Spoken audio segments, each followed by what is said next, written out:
Ladies and gentlemen, viewers and listeners, good evening. My name is Richard Rambarran. It certainly brings me great pleasure to be here once again this evening. Tonight, our special guest is none other than the Honorable Minister of Labour, Mr. Joseph Hamilton. It's certainly, Honorable Minister, a great pleasure to have you here, and I would like to thank you on behalf of the team at Globespan for accepting our invitation this evening. Okay, thank you very much for having me, and thank you to the viewers and listeners who will pay attention to the program tonight. Thank you very much, Mr. Minister. Our topic this evening, viewers and listeners, very aptly is labor, occupational health and safety, and Guyana's economic development. Now, this topic was chosen for the program this evening with the particular emphasis in mind of understanding what the trajectory of the current administration is as regards occupational health and safety, labor relations, and the role that this will play in Guyana's economic development. For quite a number of years, of course, we know that we have had oil and gas, and the oil and gas sector has been burgeoning in Guyana. And whilst quite a lot of emphasis has been placed in the public domain and in the public discourse on oil and gas, I do not believe that we have had the number of public discourses that we ought to have had on labor, and in particular as it relates to labor, occupational health and safety, and Guyana's economic development.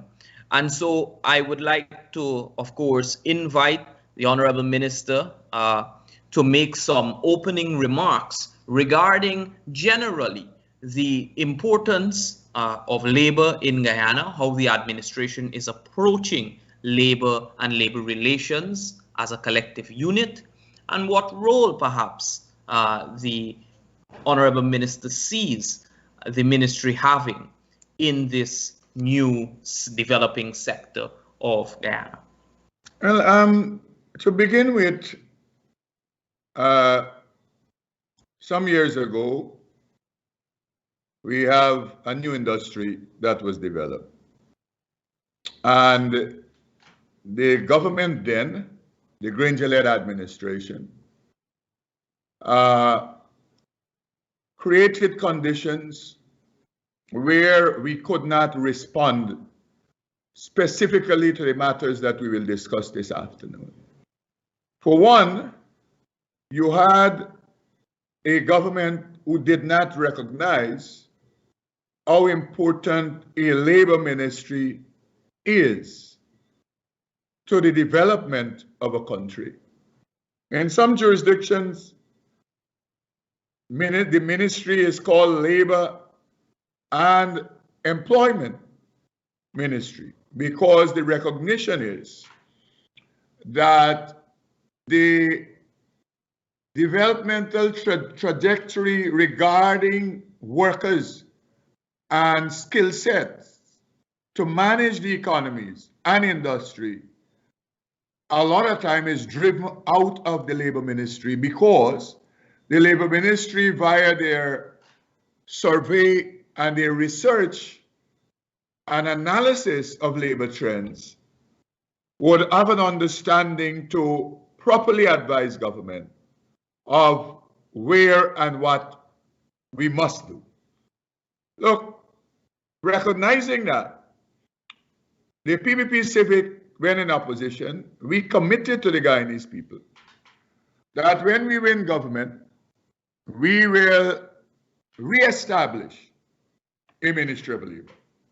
Because, you know, under the Granger administration, they paid scant regard to this matter, and they had the Ministry of Labor for the first time in Guyana became a department within the Ministry of Human Services. So you had no framework to supervise and manage labor relations and to even pay attention to the issue of safe work. even in the normal setting. And then to compound the problem that the country was faced with is that we had a new industry that would have all kinds of spin-off industries. So at a normal level, when I got into government and was made minister, we were unprepared totally to manage labor relations and to properly supervise occupation safety and health and the whole issue of the safe environment of workplaces. And therefore, without going way back, what was the outcome? Last year, we had in this small population 32 persons who lost their lives in work-related accidents. And you had over 300 who were injured, some still incapacitated, some who lost limbs, because there was no supervision. And how could you have supervised when the government had, the Granger government just had, just 9 occupation safety and health officers to supervise this whole country? None were in regions outside of Georgetown. And so what has happened to deal with that is we have started the process to increase the amount of occupation safety and health officers from 9 to 30, and to have in every region outside of Region 4 at least 2 occupation safety and health officers. And Region 4 will be subdivided into East Coast, East Bank, and Georgetown. And what is important in that strategy is that all the officers will be resident officers. That meaning these are people who will be recommended by the regional democratic councils for training. And we will train them and send them back into their regions to work, because they will know the regions far better than people from Georgetown. So that is the plan, and we have started to work on it. Labor Department, you just had 16 labor officers. That complement will be increased by 10 to 26. And compounding the problem there was that after the level of the chief labor officers, they had no other senior officer. As I speak to you, there is no deputy chief labor officer. So for whatever reason, if the chief labor officer is indisposed, you have no one with a statutory authority to deal with labor relations. And below the deputy that should have been there, you should have 2 assistant chief. So there is none, no senior functionaries. That created a problem where I could say to the public here, the chief labor officer hadn't gone on leave since 2018 or thereabout. As I speak to you, he has 84 days leave that wasn't granted to him because the chief labor officer is a statutory officer enshrined in law. And therefore, if you don't have a deputy who can automatically assume all the powers, you have a major vacuum there. And so we are seeking to fix the structure. That is the first thing that must happen. And we have started to do that. Importantly also, at the level of both labor officers and occupation safety and health officers, there was no training done by the Granger regime at a higher technical level whereby these officers can properly supervise the oil and gas industry. As I speak to you, we have no one who I can send to supervise these matters on those FPSOs or drilling ship or whatever they have out there. Because firstly, you have to know what you are going to look for before you go to look. So we are in the process discussing with an international forum to train the OSH officers we have, to take them to the higher technical level so they can be in a position to supervise the new officers that will be appointed. Also, our intention is to have the officers, they specialize in different sectors. So we will train officers to be specialized in oil and gas, in mining, in construction, in agriculture, in forestry. So they themselves can become trainer. They can be trainers of trainees that are coming in, not just for the Ministry of Labor, for all the other agencies, whether it be private sector or public sector. Look, the nation and listeners would be shocked to know that because you have no officers, there was no supervision of the public sector as regards safety. So all of that is changing and has changed.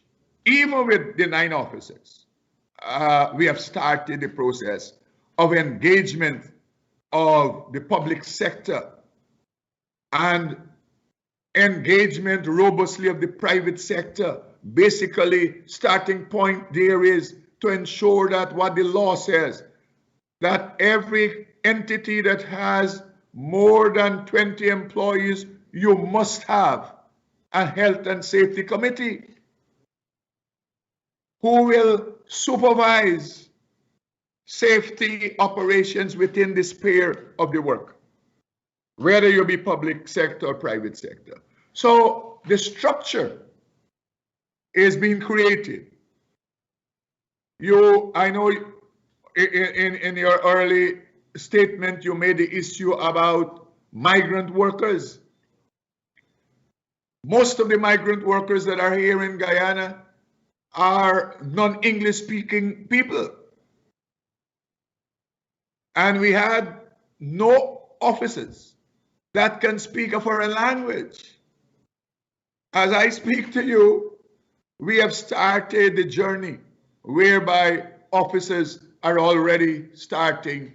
They have started doing the first program for foreign languages, that is Spanish, and then Portuguese, of course, and they will have to do Mandarin because you have migrants that are Spanish speaking, Portuguese speaking coming out of Brazil, and Chinese who are here.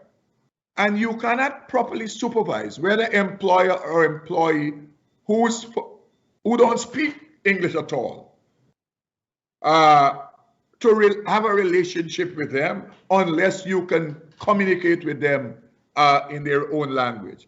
So those are some of the structural things we are doing to ensure that we can properly have a robust labor ministry supervising labor relations, 1, and 2, ensuring you have safe work environment so that people can go back to their families every day alive and well and without injury. Definitely. Thank you very much for that comprehensive introduction, Minister. And you emphasized quite a bit on structural changes which are occurring. And of course, I want to firstly commend the administration for even bringing the Ministry of Labor back. Of course, we know Labor has a very important role to play in the economic development of the country, and it certainly does require its own ministry, and ensuring that from the policy level that the conversation is driven from that level, and that authority is there to ensure that the legislation and the legislative powers that are enacted of course, are adhered to. One of the things I want us to just do very quickly, Minister, for the public certification is, can you perhaps provide us with what structure is in place at your ministry? Perhaps maybe give us a little bit of an outline as to the various departments and maybe their functions. And from there, perhaps if workers have grievances or they seem to have an issue, or they feel as if there's a violation of the labor laws, where can they take that to? Okay, now, Mr. Rambarran, again, the nation would be shocked to know that when we took government, the Labor Ministry had no administrative department. So right now, as I speak to you, we are interviewing persons to function in accounts department, in personnel department, in IT department, in registry, in PR, and all of these administrative arms of the ministry. Secondly, the structure outlined at the time when we took office was there should be 127 staff members. When I got there, you only had 87. So it was short already 40. And I can say to the public that we will be increasing the staffing at the Ministry of Labor from 84 that I met to nearly 200 staff members, because we have to create administrative departments that did not exist to run the ministry. At the technical department level, we have 6 technical departments, namely the Department of Labor that deals with the labor relations aspect. You have the Occupation, Safety and Health Department that deals with the issue of safe work environment. You have an important department, the Co-ops department. And Mr. Rambarran, again, the nation is not aware that the Co-op department supervises cooperatives and credit unions in this country. And I have deliberately seek to have an audit done of all co-ops and credit unions in this country, because some fundamental decisions I have to make. But I don't want to make them without the data presented to me by independent auditors who will do this audit for us, what I call an integrity audit. This is not a financial audit. I want to know the state of these entities. But what is important to note is that among these co-ops and credit unions, they have tens of billions of dollars in assets that, in my view, is not being utilized for the development of their members, much less national development. I'm not talking about millions here. I am talking about billions of dollars of assets, property, large expanses of lands. I'm talking about thousands of acres of land. I am talking about hundreds of millions of dollars cash I'm talking about. And give you one example to make my point. One credit union in a conversation with me indicated to me that they had in one bank account $1.9 billion and their asset base is $10.8 billion. Are you understanding that? The question is, viewers, what have they done with that money to ensure that the lives of their members and their the members' children have a better life. How could you have $10.8 billion asset base and you have not built one house for your members? Are you understanding? You have $1.9 billion in a Trinidadian bank where Guyanese got to go there and borrow the same money at whatever interest rate. And you're not utilizing it for national development, for housing development, for scholarships for your members' children. And I can go on, but I'm painting the picture of the asset base in totality of what is on the books.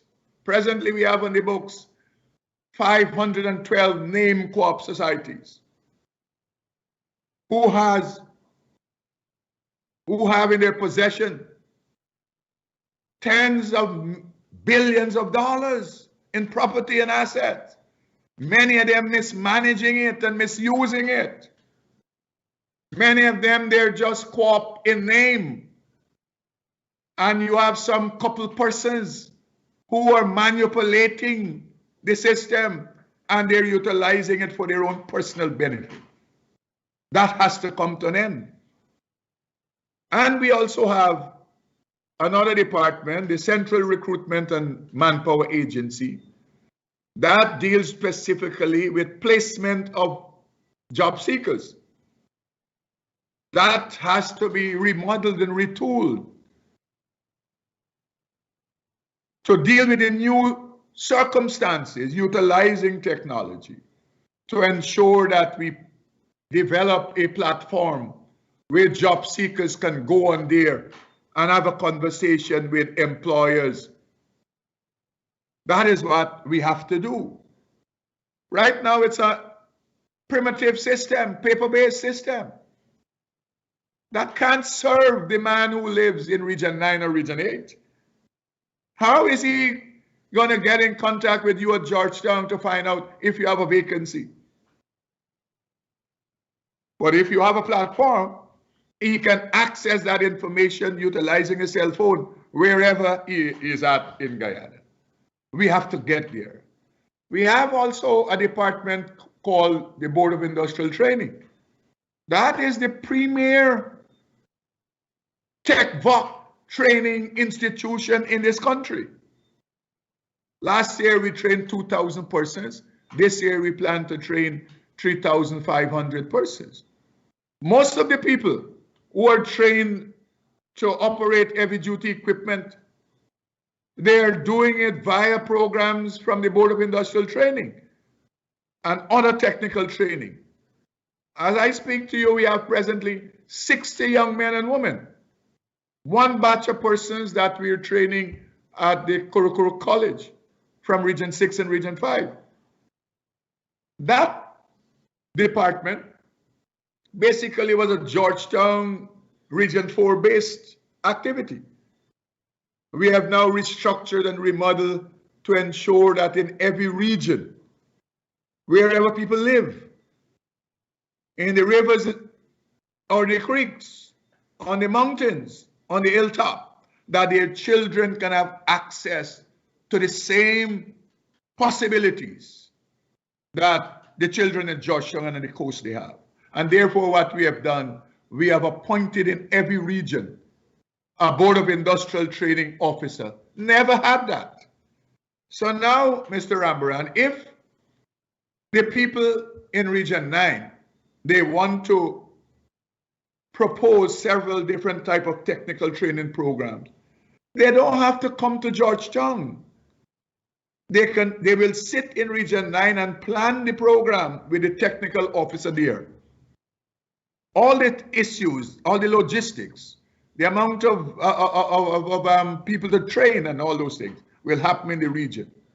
And then we have also the sixth technical department, that is the statistical department, that presently is suffering. Their statistical department is properly supposed to do the type of data analysis within the society to advise government via the Ministry of Labor as to how many persons of any different skill sets we need to train per year. What are the new skill sets? How many in 5 years, how many in 10 years the country will need? Presently, as I speak to you, we don't know. We don't know, and I give you 2 examples to make my point. I'm giving real examples. Early in my tenure, I went to, as I traversed the country to engage stakeholders, I went to Upper Quarantine, and in a meeting with the Upper Quarantine Business Chamber, they said to me that they had dozens of pieces of equipment lying in farmers' yards, tractors and trailers and combines that cannot be repaired because they have no mechanics to repair them. So the question is, how a region with 3 technical institutes, you have no mechanics to fix these equipment in an agricultural region. We have the Borbis Technical Institute, the Upper Quarantine Technical Institute, and we have the Gaisuko Training Center at Port Moran, which I will say the shadow of itself. So how we deal with that for public information, we have planned a conference to be held, a 2-day conference that we call the Employability Conference, where all persons in this country, whether private or public sector, we will gather to map a national strategy to deal with the issue of technical and vocational training. So again, structure you have to put in place so we can properly say to government, how many of any skill set we have presently in this country, and how many we need to train every year, how many we need in the next 5 years, how many we need in the next 10 years. So those are the structural things that must be done and that we are doing. Look, the oil and gas sector. People in Guyana, they shed a lot of tears on Guyanese about the fact that we are not able to penetrate and we are not able to participate fully. The point is, we could cry how much we want. Unless we prepare ourselves, we will not be able to participate fully. And the government, the Granger government, did nothing to deal with that issue, to ensure that Guyanese can properly participate in the oil and gas sector. Gaisuko Training Center, when I was a boy, I grew up in the country, and most people my age and younger, and they will know, when a person, a young man, was selected from a village to go to Gaisuko Training Center, that was a celebration in the village, because that was the premier technical and vocational training center in this country. Today, it's a shadow of itself. For those who are young, they have persons who are trained at Gaisuko Training Center, who are top technicians and scientists around the world, who starting in engineering and all and technology was at the Gaisuko Training. So 2 weeks ago, I went to sit down and discuss with the Gaisuko board how we can collaborate to ensure that we make the Gaisuko Training Center the power technical and vocational training center it used to be. At the level of Ministry of Labor and BIT, we are prepared to help them to recapitalize the Gaisuko Training Center. So those are the things that are being done structurally, and we have to do these things simultaneously. Nothing can wait on the other. We have to be doing all of them together. And those are the things we are doing. And at the level of the question you asked about people reporting labor breaches and occupation safety and health breaches, I can tell you this. Since I became minister, every day I get up. I have dozens of WhatsApp or Messenger messages, people reporting to me about breaches here and there. Sometimes it's not the worker. Sometimes it's a relative of the worker, the man's wife, because he is afraid to speak. The wife. And you would note if you follow the news, I don't in a lot of these matters send labor officers to intervene. I go there myself. Because, I would not allow anyone to push around the officers. So I intervene. In a lot of instances, I intervene myself. And I will continue to do that. I went to an Indian company here in the logging industry who had our people, Guyanese people, working in an environment and under conditions that up to now it still pains me and I'm still angry. When you have a situation, we have our people living in what in 2021, my good friend Rambarran, Guyanese people are living in lodges in this country. And you would know, we have enough history. Today is Indian Arrival Day. We have enough history to know what a lodge is. That's a bad word in this country. But in 2021, a company was comfortable in having our people living in what they call lodges. And to compound it, they had our people living in one-room apartments where the bedroom and the kitchen is fighting for the same space. Man and woman and children sleeping in the same environment with no partition. Are you understanding? I'm talking about a real life matter here. Yeah. So people are asked to come and report because properly we can't investigate unless we have an official report of a breach. And I say to the public listening tonight, you have nobody to fear. You have no one to fear. Look, a company that I have summoned to come there, foreign company again, Thursday, who introduced labor relations here that was a total breach of our labor laws. And when the workers, they reported to their union, the operations manager had the temerity to stand up in this D-land of ours and threatening Guyanese workers. I will not have that. And so I have summoned them. And I will continue to do that. I have no apologies to make to nobody regarding these matters of protecting the rights of workers. That is fundamental to me. And the rights means not just labor rights regarding equal pay for equal work and pay them properly, but their right to safe work environment. You know, the unions, every time they go to negotiate and they're in a squabble with the employer, the only conversation they have with them is about raise of pay. But there is something that is more important to the employee than raise of pay: a safe work environment. Because you might have a raise of pay, but you wouldn't live to see it.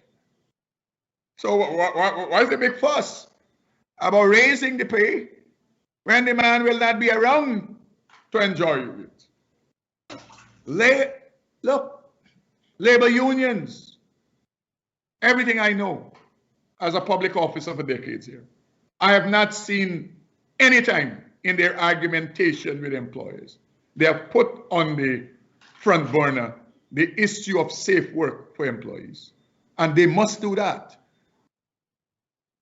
We will continue to do what we are doing. But I'm saying, these are the people, the labor leaders, they take these people dues every month. So they have a duty and an obligation to represent their interests. Not just all you do is have an argument every time with the employer just for raise of pay because you know you could get more union dues. What about safety for the workers? So those Minister, are the things I say in a very passionate way because I believe in them. I want to ask a very quick question for perhaps those who may be viewing and might not know. What are some of those ideal standards, or how can someone who is working in an environment look at it and say, yes, this is an environment that is safe? What are some of those key things that the person ought to look for? Because some persons, they may not know, you know, in terms of running drop cords and electrical cords, hanging and no lighting, no ventilation, and so on. What are some of the things that people ought to... The first thing, Mr. Rambarran, is this. The first thing is that the entity that they're working with, they must push them to ensure that they establish a health and safety committee once they have more than 20 employees. So that's the first thing. And if a company does that, then the employees will recognize this company the company has the intention of ensuring you have safe workspace. If a company is shying away from establishing a health and safety committee, then we must know that that company don't have good intentions. So that is one of the yardstick you can utilize. The second issue is this. We will continue to have conversations and training programs for companies that we have started and government institutions. Look, this month is the first time I have seen major government agencies and ministries participate fulsomely in Health and Safety Month with activities. Some had blood drives to deal with this matter. Some we had 2 days training session with them. Government agencies, this is unheard of. So the importance of safe work is catching on, and we will continue to do the engagements. I say this to people. I am giving up to September, I will say, Mr. Rambarran. Up to September, in my view, is carrot. You know, the carrot and stick method. So I give up to September for carrot because, believe me, some people never paid attention to it. Some people were ignorant of the matter. Some were willingly ignorant. And because there was no proper engagement with the labor ministry with these aides. So I am giving people that opportunity to put themselves in order. And people are, I would say to you, public sector and private sector are reaching out to us to have us do training in Region 4 and in other regions around the country. And we are doing that, and we will continue to do that. So, and for us, Health and Safety Month, whilst it was a month, for us it's not a month, it's all time.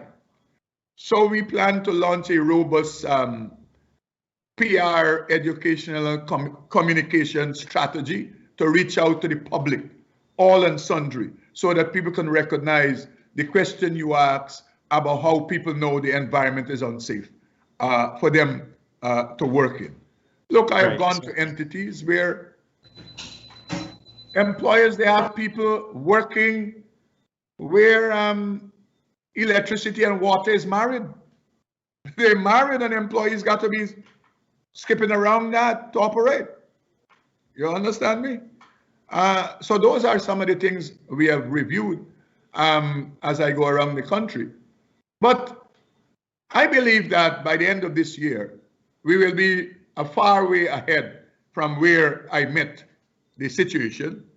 And therefore, I'm confident.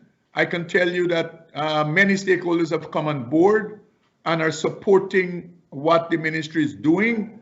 AmChan, we have a joint, that's the American Chamber, a joint technical committee with them dealing with this matter. We have joint technical committee established with ExxonMobil. We have joint technical committee established with the University of Guyana, with the Private Sector Commission. With GGMC, we have a tripartite committee established to deal with supervision of mining with GGMC, Ministry of Labor, and the GGDMA. So we are getting support, and we will continue to do all that we can to reach out and to continue the training of the staff so that they'll be able to supervise all these matters properly. Right. Thank you very much, Minister. I think at this point, the background folks are signaling to me that we have to go for a very short commercial break. So we'll run for this short commercial break, and then we'll be back just to head into our wrap-up segment with a few more questions and for you to highlight a few more areas of work that the ministry is undertaking. So Devin, I think you can take it away. AllFromOneSupplier.com has all your grocery needs, plus all of your West Indian items. Purchase all your groceries and all your West Indian items from one place and get free delivery to your homes and free shipping. AllFromOneSupplier.com has free deliveries locally in New York and free shipping to all U.S. states. Our shoppers choose the best items, packaged nicely, and delivered to your home. We have all your grocery needs and all your West Indian items, a one-stop shop. So place all your orders on allfromonesupplier.com or call 718-551-3292. That's online at allfromonesupplier.com or call 718-551-3292. Get all your groceries and all your West Indian items from allfromonesupplier.com with free deliveries and free shipping to all U.S. states. Travelspan offers all airlines, such as American, Caribbean, and JetBlue. So let Travelspan compare all airlines and offer you the best fare. Call Travelspan at 718-845-0437 for the lowest deals between New York, Miami, and Guyana. That's Travelspan at 718-845-0437. Call Travelspan in New York at 718-845-0437, Georgetown at 227-1701, or Berbice at 337-4287. In New York, 718-845-0437, Georgetown 227-1701, or Berbice 337-4287, and West Coast Demerara at 269-0140. Let Travelspan book you the best deals for you and your families.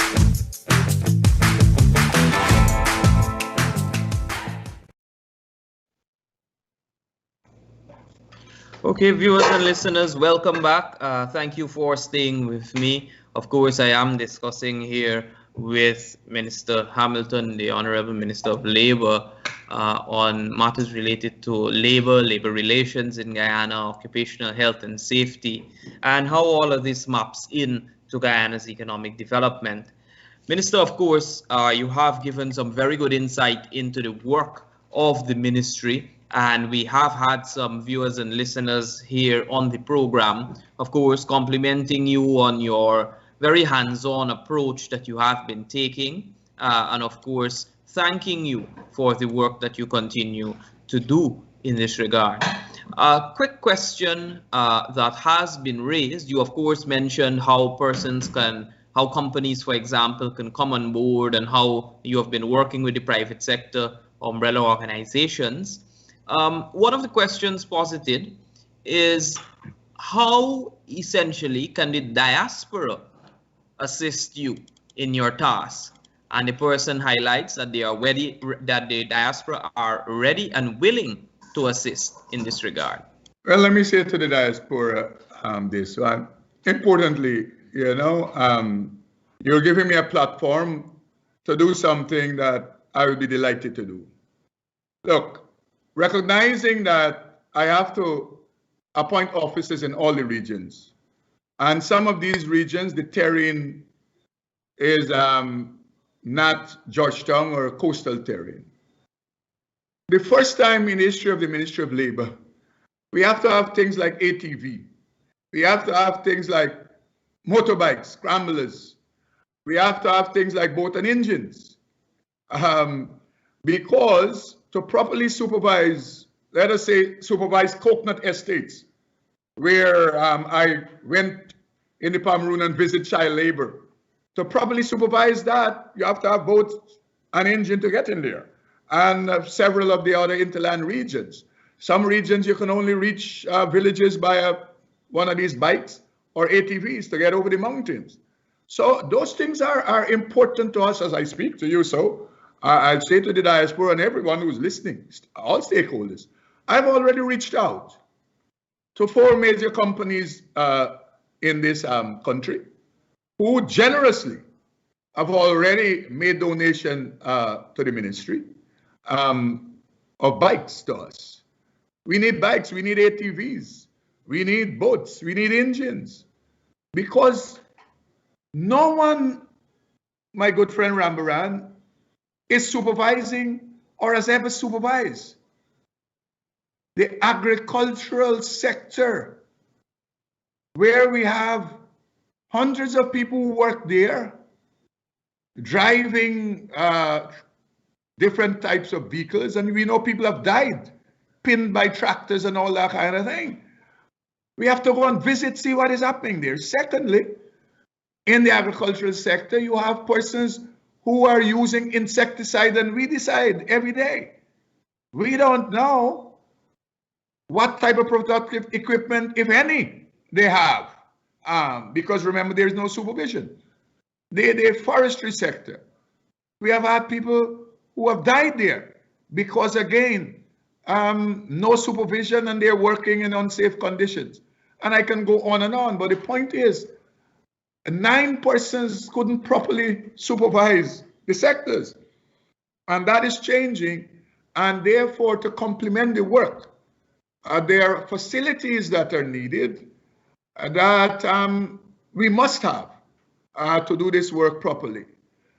Importantly, also, for persons who might have the skills, Mr. Rambarran, who might have the higher technical skills to train our OSH officers, who can come here, give me a week, 2 weeks, a month, maybe virtual setup, to train and to introduce my officers to higher technical training as regards capacity building for occupation safety and health officers, whether in oil and gas or any other area.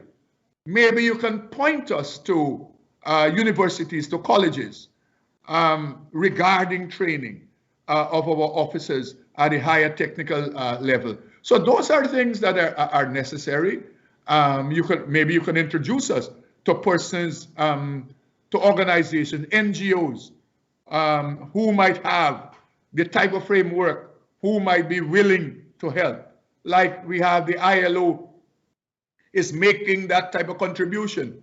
Look, we need persons to help us to review and to remodel legislation, whether they be labor legislation or occupation safety and health legislation. Persons who might have the technical skills to do that. We need those kinds of help. And as I speak to people, every time you have an ambassador, high commissioner, or any person from the diplomatic community come and pay courtesy call on me or visit me, I don't shy away from pleading my case, because I am trying to tell people that these things are needed. And if you have an interest in ensuring the environment that people work in are safe, then I would say to the diaspora, whatever help you can give to us, I would be delighted. Mr. Rambarran and your team there, Mr. Noir Singh, and so you all have my phone number. I'm giving you the permission to share my phone numbers with persons who might have an interest in contacting me to make some contribution so that we can ensure we can have our Guyanese people in safe work environment in any area, in the area of placement. You know, in the United States, you know, people have vast experiences with the employment agencies. That is a new thing that is coming to Guyana that we will have to supervise. And we would need the expertise, we would need the help and the understanding how you manage and supervise these private employment agencies, what type of legal framework you create. So all of those things are needed. Those are new things that we have to do. And I look forward for any help that can be given to us. So the diaspora, I plead my case. You have been given the framework, you have been given the structure and the things that we are doing, the things that we want to do. I would say this, persons who might have an interest in this conference that I'm talking about, the 27th and the 28th, who you think that can come there and make a valuable contribution to the conference, that we can develop a national strategy regarding technical and vocational training. Already I have had Guyanese out of Canada who have committed to come to the conference, to participate in the conference. And I am open, just like I'm having this conversation with you this evening, my good friend. Like my good Abib Ali in Canada, they have set up a framework and established a relationship with me, and we have virtual meetings and conferences and have these discussions. So the guys in New York and in the United States, the same way I would say in the diaspora, whether individually or collectively, I'm open, I'm always available and ready to have a conversation regarding these matters, because all of us, wherever we live as Guyanese, we have an interest to ensure that this country is developed and our people are protected. Thank you very much for that, Minister. I think definitely we seem to have some traction from our colleagues, our fellow Guyanese in the diaspora in Canada, because I saw a statement here being made in our comment section that perhaps we should begin to look into some Canadian standards where owners, supervisors, and workers alike must be held accountable for breaches of the safety codes that exist. I also see here, Minister, a couple of persons who are viewing have taken note of some of the recent workplace-related deaths that have been reported in the media. And so they are asking what actions are being undertaken by the Ministry of Labour directly to support workers' safety, particularly in light of these recent deaths on work sites. And I think, of course, they mentioned one in the oil and gas sector and then one in construction. Well, it is more than one, I can tell you. I've had to issue a lot of press releases, nearly 17 or thereabout, since I am minister. And I want to stop being the Death Announcement Bureau. So we have, in the first time in this country, where OSH officers, my good friend, they have stopped work on construction sites. You know, that was an unheard thing here, but it has happened. Until the instructions were, until you get all the PPEs and all the proper safety gear for the workers, you will not commence work on this site. You know? So we have put in place a framework where, beginning this week, even the limited staff we have, they will be going through the length and breadth of Georgetown to review safety standards on these high-rise construction sites. You know, last week you had an accident where a guy fell off a 6-story building or whatever. That site we had shut down, to tell you. And we are in conversation just yesterday, the owner and the contractor with my officers, they had a conversation to review everything that must happen to ensure that the site can restart work. Because we don't want to stop development. All I'm attempting to say to both owners and contractors that you have a responsibility to safe work, to safe workspaces for your employees. And so we have started that journey. And I said to the public earlier that one of the constraints is the staffing. We are now interviewing for employment 21 new persons. And most of them, Mr. Rambarran, we will have to train them because they're just coming with their CXCs and CAPE and university diploma in some other thing. So they are not trained specifically as occupation safety and health officers and specialists. So those portions would have to go through training. And as I have said, the 9 that we'll start very shortly, high technical training for them in specialization. So we will be scouting, as they say, all of Georgetown to examine safety standards in all these high-rise buildings that are being built, and then we will go to the other areas of construction because most of the deaths have happened in mining and construction. During the month of the OSH month, we had officers who spent 1 week in region 1, 7, and 8 in the back dam, in the mining sites, having conversations with miners, speaking to them about safe mining, and even discussing with them COVID protocols and all of those things. And that will continue.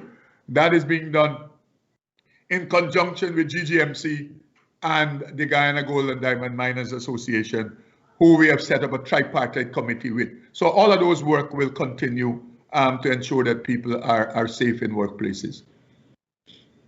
Thank you very much for that, Minister. And certainly as a Guyanese and a citizen, I feel comforted to know that my brothers and sisters are being looked out for, and that apparent danger is being quelled by actions of your ministry. I see another viewer here has made a comment which says one of the main issues is that officers must be punished when caught in corrupt types of activities, and that he has identified that this is a big problem. He's also said that perhaps as the law gets stricter, this becomes better for some officers. So I think he's trying to send a message also that occupational health safety workers. Mr. Rambarran, I know some of the issues. And I have said to all and sundry, I will make my judgment on every officer from the 6th of August 2020 when I walked in there as minister. And any officer who reports that is evidential comes to me that you are attempting to collude with people who have money to oppress ordinary people, they will not have the job anymore. I'm clear about that. And as we review the legislation, one of the things we will have to seek guidance from the AG chambers about is to put penalties in there for officers who collude with employers to break the law. Because you can't just have penalty alone for the employers, and you might have officers who are participating in collusion. But my position on that matter is clear. And I continue to say to people, you have nothing to fear, nobody. My office is open.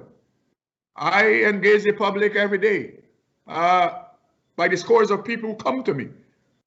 And once a report can be validated, I take action. I don't leave it up to many of the major issues. I have gone to all the major gold mining companies and I have conversation with them. What they must do, some have already started to do it, that they must ensure that they allow workers to form unions and to participate in union if they want to. If they don't want to, you have to give them, you have to ensure that you facilitate, they have workers' rights organizations that can engage you regarding their grievances. I've had conversation with ExxonMobil and all the oil company that I will not tolerate where you bring people into our space and you're paying them 10 and 5 more times than Guyanese people. I've already said that to them. Now, once we reach the place where I have the officers and the training, the supervision will happen robustly in every sector, including the oil and gas sector. And to add to that, the review of the legislation, we are recommending some very steep fines for breach of the regulations. And I want to be guided by the AG.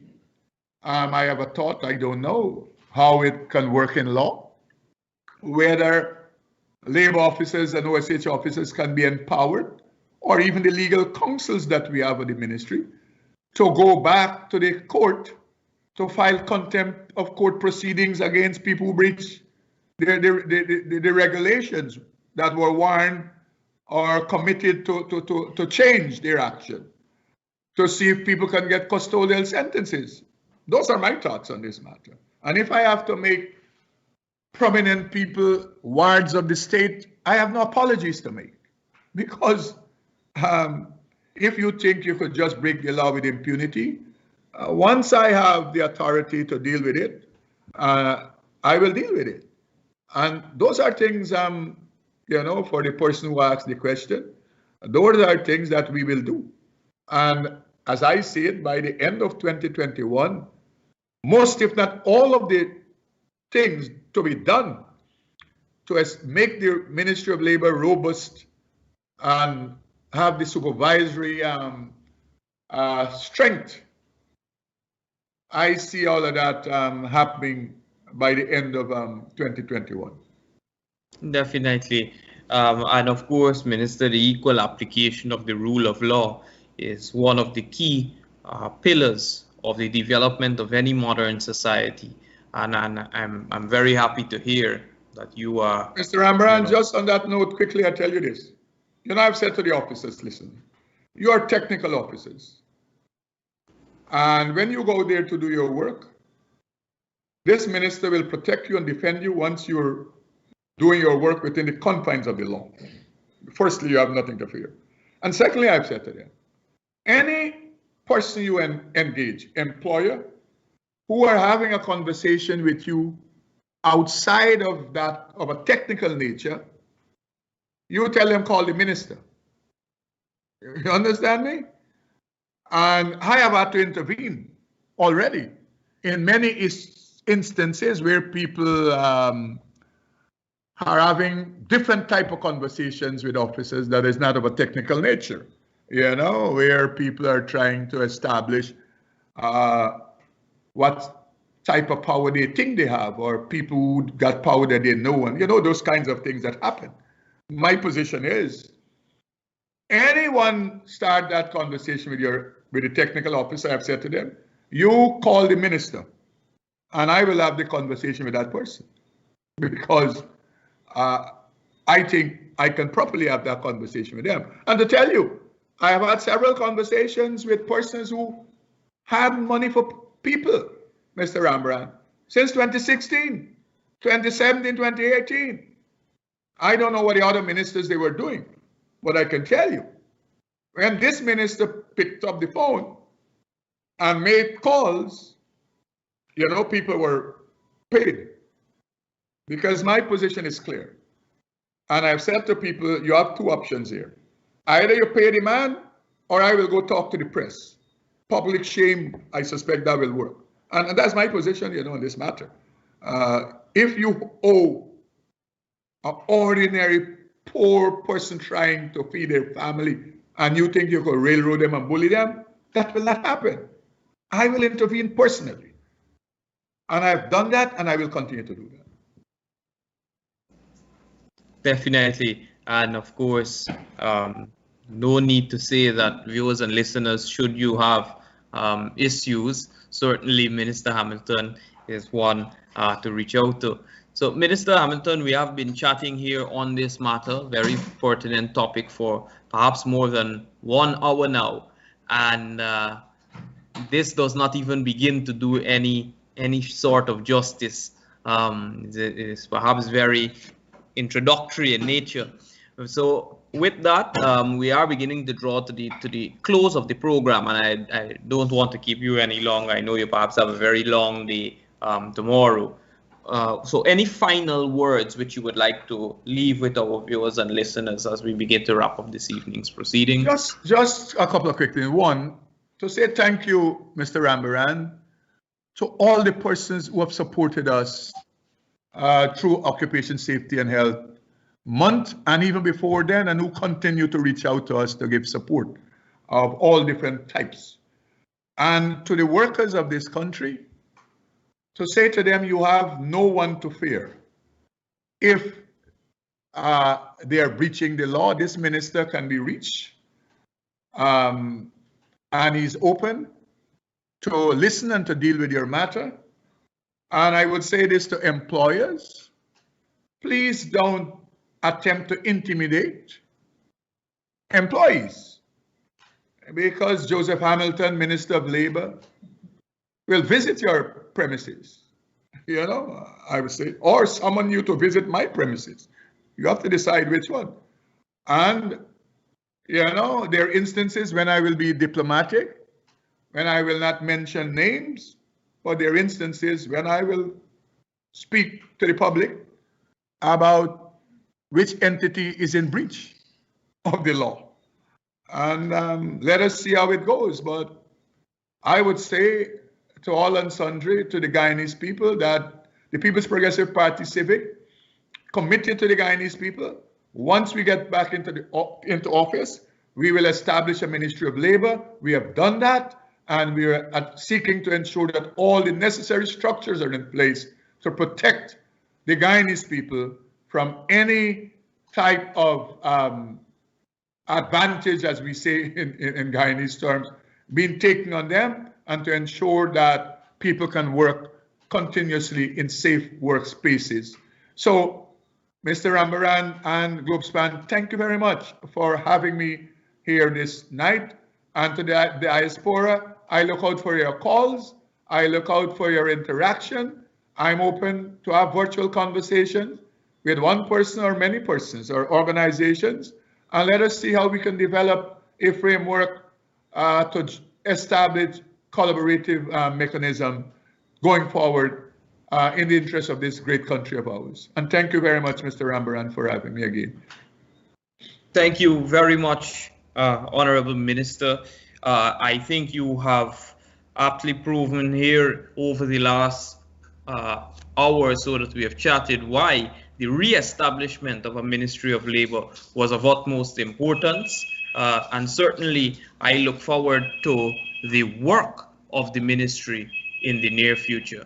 I would like to take this opportunity, of course, to thank all the viewers and listeners for tuning in with us this evening, and of course, continuing to tune in to Globespan 24/7.